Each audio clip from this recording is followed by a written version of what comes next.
All right, so no-gi this week. We're going to finish this trifecta of seated guard play, finishing up with a double leg off our butt. So we're going to wrestle up using the same setup that we were working on. So got Trey here, and I'm going to continue in my open guard. Let's just go kind of like caddy corner here. That should be perfect. So we talked about this in class. I want to be in this sort of staggered butterfly position, and that's where I'm going to start. And when Trey starts to kind of come with his hands down and in front of me, I'm going to look to get my thumb up, thumb down grip on the wrist.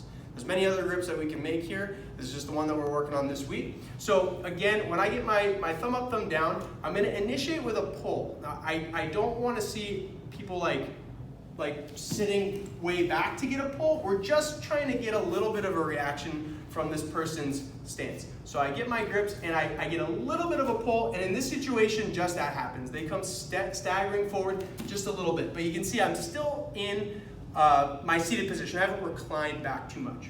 So from here, I'm gonna release and get 2 wrist deep grips behind the knees.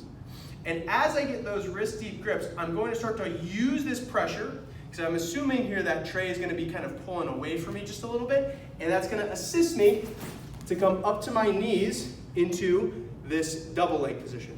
So my hands propel my body from the back of the knees, and I connect my hands, covering my wristwatch right underneath of Trey's backside. This will allow me to extend, lift, and start to drop Trey down, if I can get him successfully lifted up off the ground.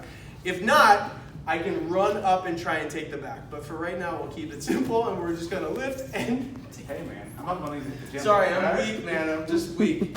Okay, so once again, we're in our open guard position. I get my thumb up, thumb down, and I get a little bit of a pull. And from that pull, it allows me to get 2 hands wrist deep behind the knees.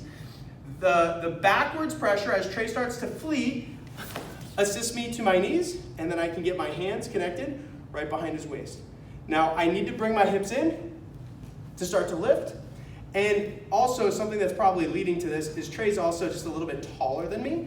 So if that's the case, I can step my outside leg up, use my head to pressure, and start to circle behind the back and look to finish this from a rear body lock as opposed to a stand-up double leg. So let's just do it one more time here, Trey. Kind of look at those 2 once again. So I've got my double wrist position. I get a little bit of a pull, and that person comes staggering towards me. I go wrist deep behind the knees. As they're pulling back, it assists me up. If I have both knees to the ground and I'm able to lift and drag these legs out from underneath, I'll just set Trey down.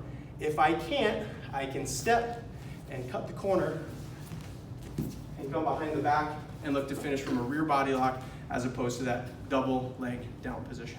So again, this is kind of finishing up the trifecta from playing from guard, and it's double leg off of the butt.